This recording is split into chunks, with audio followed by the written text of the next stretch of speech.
Hi friends, day 3 of the Multan test has come to an end with England trailing just by 64 runs at the loss of only 3 wickets.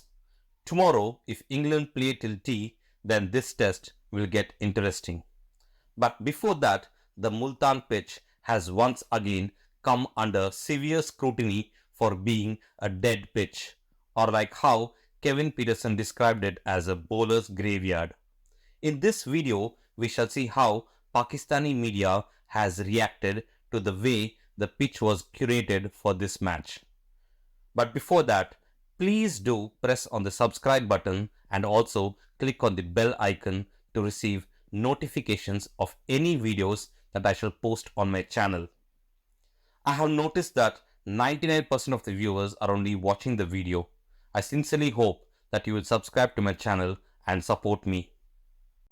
ये जो गुफ्तगू हो रही है कि बड़ी बेजान पिच है, हाईवे पर बैटिंग कर रहे हैं, ऐसा लग रहा है कि सड़क पर बैटिंग कर रहे हैं, मुख्तलिफ क्रिकेटर्स मुख्तलिफ अंदाज में बात कर रहे हैं। लेकिन राशिद, आपको नहीं लगता कि वक्त की ज़रूरत यही थी कि हमारी टीम ऑस्ट्रेलिया में हारी, हमारी टीम बांग्लादेश के ख़िलाफ़ अपने दामन को नाकामी से बचा नहीं सकी, लेकिन इस टेस्ट मैच में जहां हमने 550 से ज़्यादा रन स्कोर किए 3 सेंचुरियों के साथ, इंग्लिश टीम ने सिर्फ एक दिन की बैटिंग में वो कर दिया जो हमने 1.5 दिन की बैटिंग में किया था। तो मुकाबला आपके सामने है, तो आपको नहीं लगता कि जो क्रिकेट बोर्ड की हिकमत अमली है कि एक बेजान पिच बनाकर इंग्लिश टीम का मुकाबला किया जाए, वो ठीक है, दुरुस्त है? मेरे ख्याल से जो बैटर्स की हमारी परफॉर्मेंस रही है लास्ट 5 टेस्ट मैचेस में, 3 ऑस्ट्रेलिया में और 2 बांग्लादेश के खिलाफ, तो बहुत अच्छी नहीं रही। और हम सारे के सारे 5 टेस्ट मैचेस हम हार गए। और उसके बाद यही सोचा होगा कि इंग्लिश टीम आ रही है, वो तो ग्रीन पिच अगर हुई तो मुश्किलात हो जाएंगी, पहले हम फ्लैट पिच पे जाते हैं। और बड़े ठीक ठाक रन पाकिस्तान ने किए, लेकिन अभी भी सेफ नहीं है। देखिए, हमने 450 रन करके तकरीबन बांग्लादेश के खिलाफ 448 करके भी हम टेस्ट मैच हार चुके हैं। यहाँ पे 556 रन किए हैं, लेकिन इंग्लैंड अगर बराबर कर जाता तो सेफ तो हम यहाँ पे भी नहीं है। क्योंकि थर्ड इनिंग्स अगर हम देखते हैं पाकिस्तान की लास्ट 5 टेस्ट मैचेस में, अगर हम पर्थ में देखते हैं थर्ड इनिंग में हमने 89 रन किए, मेलबर्न में देखते हैं 237 रन किए, सिडनी में देखते हैं 115 रन किए, अगर हम रावलपिंडी में देखते हैं 146 रन किए, और उसके बाद रावलपिंडी में फिर देखते हैं 172 रन हमने किए। थर्ड इनिंग बहुत मुश्किल हो जाती है पाकिस्तान के लिए। सही है, फ्लैट पिच बनाई जबरदस्त, लेकिन इंग्लैंड को पता है कि फ्लैट पिच पे हम कैसे जीत सकते हैं, क्योंकि उनको एक्सपीरियंस है, उनकी मैनेजमेंट को, कि जिस तरह से वो लास्ट टाइम आए थे फ्लैट पिचेस थी, लंबे रन हुए थे, 7 सेंचुरीज बनी थी रावलपिंडी में, लेकिन इंग्लैंड वहां से जीत के निकला था। कराची और मुल्तान में भी जीत के निकला था। ये test match no doubt flat pitch है, रोड पिच है, लेकिन रिजल्ट अभी आया नहीं है। और रिजल्ट मेरे ख्याल से मुझे लगता है कि रिजल्ट आ सकता है इस टेस्ट में।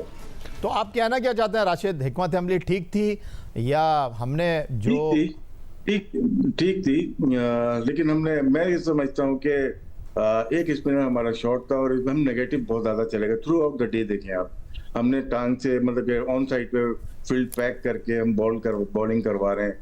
रिवर्स स्विंग हो रही है तो 5 फील्डर, सिकंदर भाई सही बता सकते हैं, 5 फील्डर थोड़ी लेंगे आप ऑन साइड पे। आप एक इन स्विंग करते हैं तेज, बाकी बाहर आप निकालते रहते हैं। आपका वेपन होता है इन स्विंग तेज, जो तेज आप करते हो उसके लिए फील्ड आप खोल देते हैं कि वहां पे खेलने जाएगा। अगर सारी आपने रिवर्स स्विंग इन स्विंग ही करनी है तो बैट्समैन को तो पता है कि ये कहाँ पे बॉल करेगा। तो इस वजह से मेरे ख्याल स्ट्रेटेजी प्लानिंग में थोड़ा फुकदान नजर आया, जिसकी वजह से इंग्लैंड को बहुत ईजी हुआ रन बनाने के। नो डाउट वो वैसे भी बनाते, लेकिन हमने भी हेल्प की है। चलें, राशिद लतीफ़ की गुफ्तगू आपने सुनी और सिकंदर उन्होंने आपकी तरफ थ्रो किया है और वो ये जानना चाहते हैं कि जो हमारी बॉलिंग थी, ख़ासतौर पर 3 खिलाड़ियों को हमने आउट किया। तीसरे दिन खेल के अख्ताम पर इंग्लैंड ने पाकिस्तान की पहली इनिंग 556 रन के जवाब में 101 ओवर की बैटिंग में जो है वो 492 रन स्कोर कर लिए हैं। 3 खिलाड़ी उनके आउट हैं, बैन डकेट, कप्तान ओले पॉप और उसके साथ जो है वो जैक क्रॉली आउट हुए हैं। और ये तीनों जो बैट्समैन हैं ये फास्ट बॉलर ने विकटें हासिल की हैं। तो फास्ट बॉलिंग की कारकर्दगी पर आप क्या खुलासा करना चाहेंगे? अगर देखा जाए तो 9 महीने के बाद इंटरनेशनल क्रिकेट में वापसी हो रही है आमिर जमाल की, लेकिन शाहीन शाह अफरीदी और नसीम शाह के मुकाबले में वो ज़्यादा एनर्जेटिक और ज़्यादा बेहतर नज़र आए। देखिए 34 ओवर के बाद उनसे बॉलिंग करवाई है। इससे पहले मतलब कल उन्होंने 1-2-3 ओवर कराए थे, उसके बाद उनसे ओवर नहीं कराए। आज पूरे वक्त वो कराते रहे, शायद वो रिवर्स स्विंग का इंतज़ार करे थे गेंद पुराना करने का। जो राशिद बात कर रहा है मैं बिल्कुल 100% उससे एग्री करता हूँ। हमेशा हमारे जितने भी जो स्टार फास्ट बॉलर्स रहे हैं वो गेंद बाहर रखते रहे और फिर अचानक वो अंदर लाते थे खूब तेज़ स्पीड के साथ। मगर इधर जो लाइन थी उसकी आमिर जमाल की, वो बॉडी की तरफ थी, मतलब इन स्विंगर इधर ही कराया जा रहा था। उसमें से अगर कोई एक आधा बॉल उधर उधर हो जाता तो अलग बात थी। मैं बैठा यही देख रहा था कि मुसलसल वो बॉडी की तरफ गेंद करा, शायद यही वजह है उसने वहाँ ली।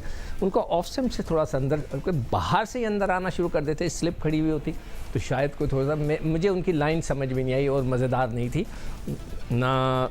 विकेट कीपर जो हमारे रिजवान है उन्होंने उनको कुछ बोला ना, शान मसूद ने बोला, बल्कि उन्होंने बोला उनको ऑफ स्टंप से कराई थी, उनकी बाहर नहीं निकल रही थी गेंद। रिवर्स के अंदर बाहर निकलना ज़रूरी है। जैसे राइट आर्म लेग स्पिनर होता है, वो लेग ब्रेक कराते कराते फिर गुगली मारता है, तो यहाँ पर भी इसी तरह होती है कि आप बाहर निकालें और फिर अंदर लाएं, तो वो नहीं कर पा रहे थे। तो यही वजह है कि वो तकरीबन उन्होंने 96 ओवर के अंदर जो हमने किए थे 350, उन्होंने कर दिए 500, 101 ओवर में।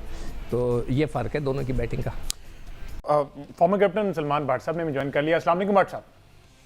वालेकुम अस्सलाम। भट्ट साहब, तीसरा दिन 492 रन जो है वो इंग्लैंड की टीम बना चुकी है। क्या लगता है ये मैच किस तरफ को जाएगा, ड्रॉ की तरफ जाएगा या पाकिस्तान के लिए मैच बचाना अभी आपको मुश्किल दिखाई दे रहा है? देखिए, अभी तो कुछ नहीं कह सकते कि ड्रॉ की तरफ जाएगा। अभी तो पिच ने अपनी तब्दीली शुरू करनी है कल से, और इंग्लैंड इस पोजीशन में है कि अगर इंग्लैंड ऊपर 150-200 रन कर लेता है तो पाकिस्तान शदीद प्रेशर में भी आएगा और पाकिस्तान को थकावट भी ठीक ठाक होगी, क्योंकि फील्डिंग अभी की है और अभी सिर्फ 3 ही आउट है। और जो हमारे बॉलरों की हालत है वो देख के, आपकी उनकी एवरेज स्पीड देख के, मुझे तो नहीं लगता कि ये लोग इतने फिट हैं कि ये जो जिस चीज के दावे हमने सुने थे फिटनेस को लेकर, वो चीज नजर तो नहीं आती है।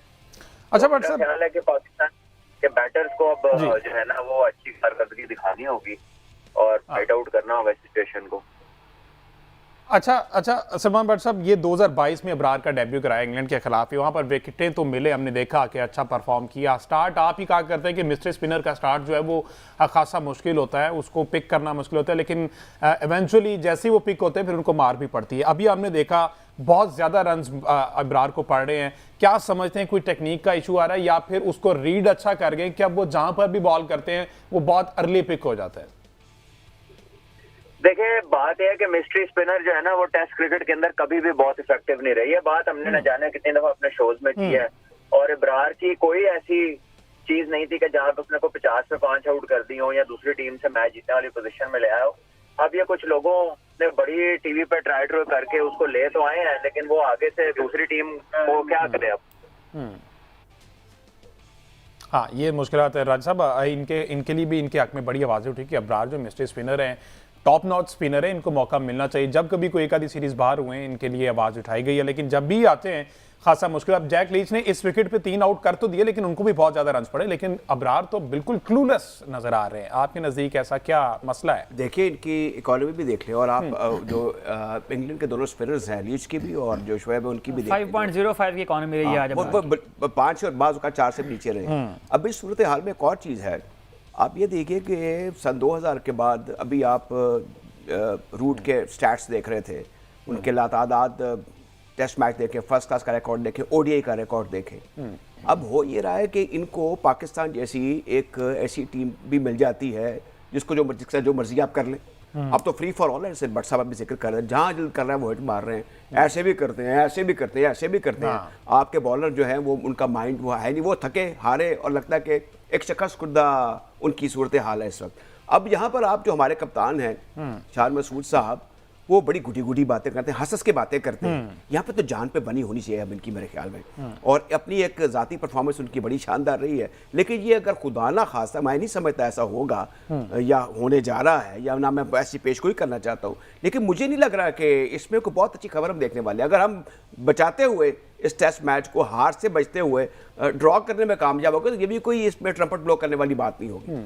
दूसरा ये है कि अब जो बड़ी टीमें हैं ना, the likes of England, Australia,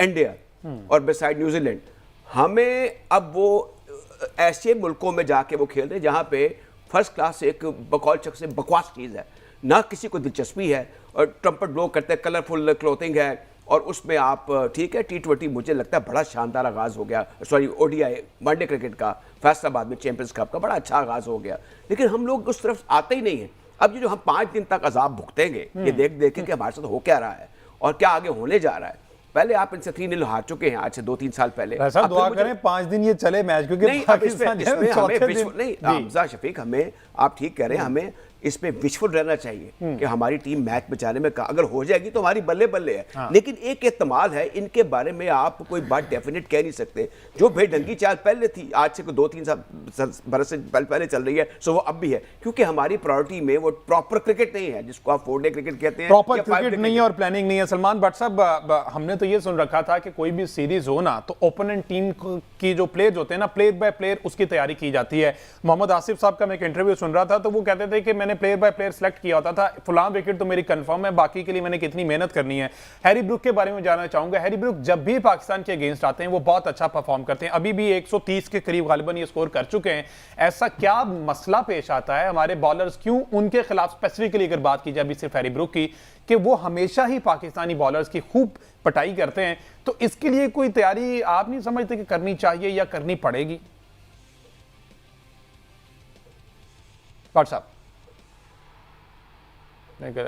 line में कुछ डिस्टॉर्शन है। राय साहब क्या कहेंगे? अब इसमें एक और चीज़ देख रहे हैं, अभी मैंने हल्का सा शायद प्रोग्राम शुरू होने से पहले आपसे बात की है, प्रोग्राम में तो हल्का जिक्र किया था। आप ये देखें कि हमारी कितनी बड़ी बड़ी क्रिकेट एसोसिएशन है, बिल्कुल, इनको तो एक हमागीर किस्म का बड़ा किस्म का सेटअप होना चाहिए था, वो तो है नहीं है। अब सारी पावर्स कन्वर्ज हैं पाकिस्तान क्रिकेट बोर्ड के हेडक्वार्टर में। अच्छा, ये दुनिया में और ये तरक्की याफ्ता मुल्कों में ये कल्चर नहीं है। इंडिया की जो क्रिकेट एसोसिएशन है ना, ये अगर इस पंजाब है या बंगाल क्रिकेट एसोसिएशन की बात करें, उनका BCCI अगर उनके मामला में दखलदर माकूलात करेगा तो वो ऐसा स्टिंग करेंगे कि you just get away, we are more democratic than use. लेकिन यहाँ पर चले, ये भी बात ठीक है कि आपने कानून बना लिया जिसके तहत प्रेसिडेंट या प्राइम मिनिस्टर साहब जो हैं वो एक दो शख्सियात को अपॉइंट करेंगे, उनमें से एक इलेक्ट हो जाएगा, चले दिस ओके। उसके बावजूद चले चेयरमैन साहब भी आ गए, लेकिन जो इर्द गिर्द जो सरकर्दा किस्म के पुराने क्रिकेट ग्रेड्स हैं या ऑर्गेनाइजर भी हैं या एडमिनिस्ट्रेटर्स भी हैं सो कॉल्ड, उनको चाहिए कि कुछ इस किस्म की सूरत हाल पैदा कर लें। अभी भी वक्त है कि आप अपनी उस क्रिकेट की तरफ आ जाए जो कि 70s और 80s और 90s में 2000 तक आपका खासा रहे। ये सिर्फ क्रिकेट का खासा नहीं, स्क्वॉश और हॉकी में भी हमारे मामला तो ऐसे ही चल रहे हैं। तो अब जब आपकी प्रायोरिटीज में ये ऐसी चीजें नहीं हैं और आप सिर्फ पंप एंड चोर या फिर रेवेन्यू जनरेट करने वाले काम आप कर रहे हैं कि हमने इतने पैसे कमा लिए, भाई आप ठीक है कमा लें, लेकिन आप खुदारा मानी साहब को मैंने मुबारकबाद दी, तो मैंने पहली बात उनसे ये कही कि आप जाके जब काइजम ट्रॉफी के 4 रोजा मैच हो तो जाके बैठ के देखा करें मैच।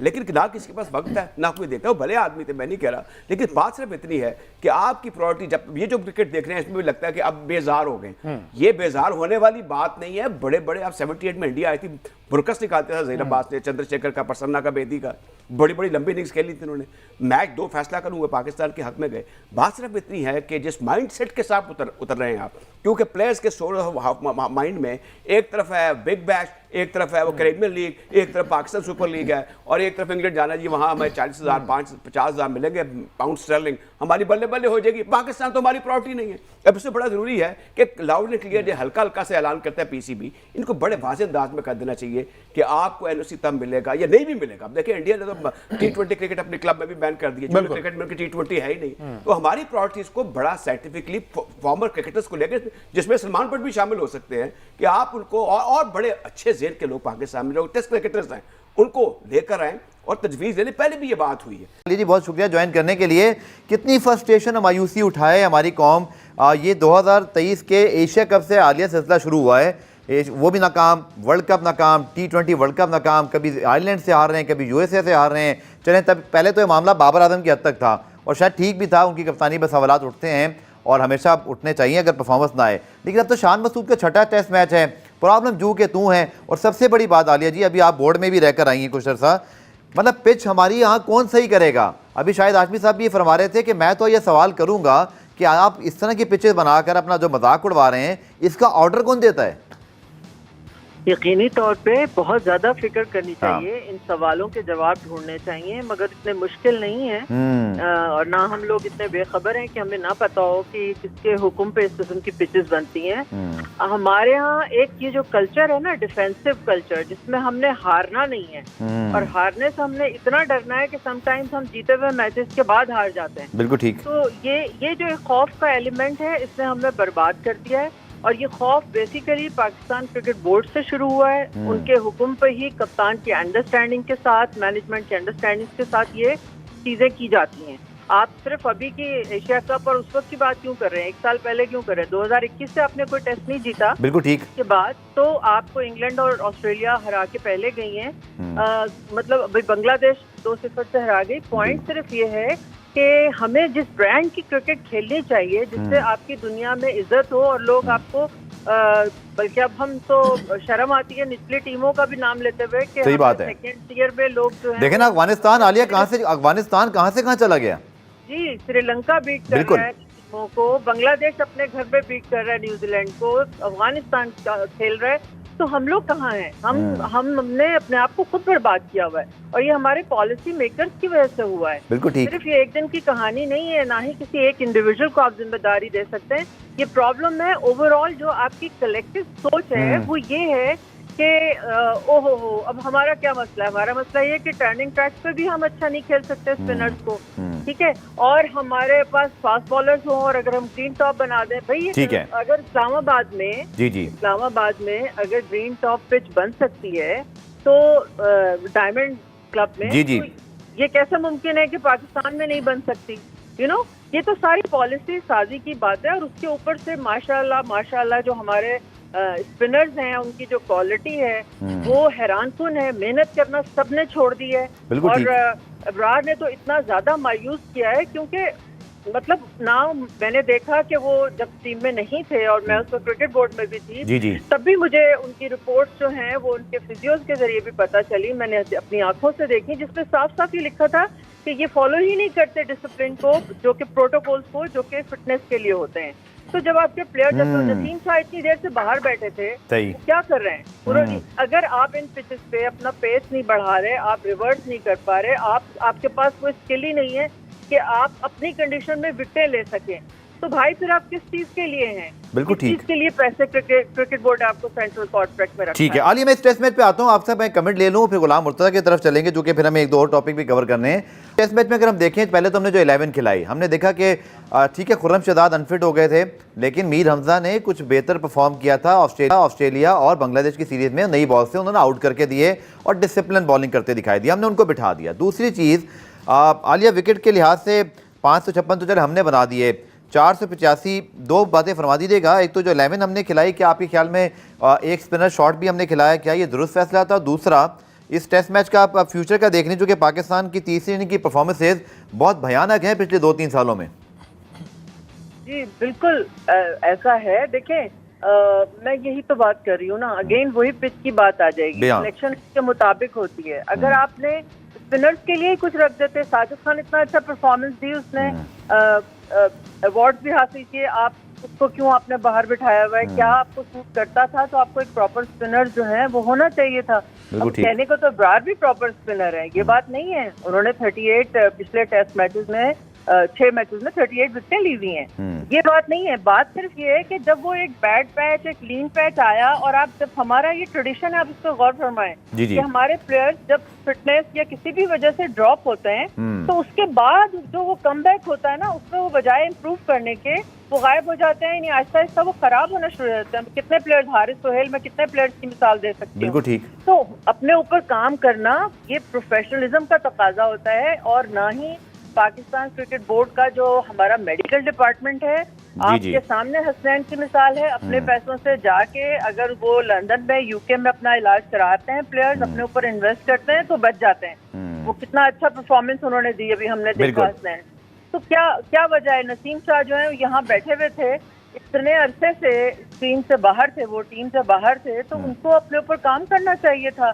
और मैं नहीं समझती दुनिया का कोई भी कोच ये चाहता है कि उसकी मेहनत जाया हो और प्लेयर्स जो हैं वो रिजल्ट ना दे सके। मगर प्रॉब्लम ये है कि अगर आपने फोकस आपका लूज हो जाए और आप इस चीज को समझे ही नहीं कि आपकी कौम आपसे क्या तकाजा कर रही है, आपका प्रोफेशन आपसे क्या तकाजा कर रहा है, तो आप क्या शिकायत करेंगे, किससे शिकायत करेंगे? आलिया, इस टेस्ट मैच में अब आपसे सवाल के फिर गुलाम मुर्तज़ा से भी यही सवाल होगा, पहले आप जवाब दे दीजिएगा। 486 पे 3, सिर्फ 70 रन की लीड रह गई है। इंग्लैंड ने 5 रन के रन रेट से जो बैटिंग की, उसके बाद 2 दिन का पूरा खेल बाकी है। प्रेशर अगेन पाकिस्तान पे आने वाला है, और जैसे हम सब डरते हैं पाकिस्तान की बैटिंग पे जब प्रेशर आता है, फिर एनीथिंग कैन हैपन। बिल्कुल वही पुरानी एक कहानी कहीं दोहराई जानी लगता है, दोहरा दी जाएगी। पाकिस्तान ने बड़ी इनिंग में पहली इनिंग में बड़ा स्कोर किया, लेकिन जब प्रेशर आएगा खुदा जाने फिर क्या होना है। हाँ, ऑब्वियसली पाकिस्तान का जो हमारे प्रॉब्लम जो है वो हमारा स्किल से ज्यादा हमारा ना मेंटल स्ट्रेंथ का है। हमें बल्ला भी पकड़ना आता है, हम बॉल भी करवा सकते हैं, लेकिन इशू ये आता है कि जैसे ही प्रेशर पड़ता है, हमारे वही प्लेयर जिन्होंने पहली इनिंग में सेंचुरियां स्कोर की होती हैं, वो अमूमी तौर पे, हमें हतमी तौर पे नहीं कहना चाहिए, यू नेवर नो, कोई भी आदमी हीरो बन सकता है। और अगर ये पिच ऐसे ही खेलती थी, देखिए चौथे दिन और 5वें दिन इसका मिजाज बदल सकता है। पाकिस्तान के लिए मुश्किलात हो सकती हैं। लीड अगर 200-300 की जितनी भी इंग्लैंड की लीड बनती है, वो प्रॉब्लम में डाल सकती है, 100% डाल सकती है। 2 दिन पड़े हैं पीछे आपके पास। Pakistan actually had a good chance of qualifying to the WTC final this time, but they squandered away the chance by making batting pitches against Bangladesh and now England. They made the same mistake against Australia and New Zealand a couple of years back. Hence, they have not won a single test match in Pakistan in the last 3 years, let alone win a series. This is a unique scenario wherein even teams like Sri Lanka and Bangladesh win at home by making pitches that suit their team. Pakistan, on the other hand, tries to play safe and draw matches than winning them. This tactic would have made sense if they won the matches, but even after churning out roads series after series, they are still waiting for a win at home. My prediction is England may push harder on day 4 and gain a lead of 150 to 200, and Pakistan may as usual collapse in the second innings and hand over the match to England. In this video, you have seen the Pakistani media's reaction regarding the Multan pitch. Please do press on the subscribe button and also click on the bell icon to receive notifications of any videos that I shall post on my channel. Until next time,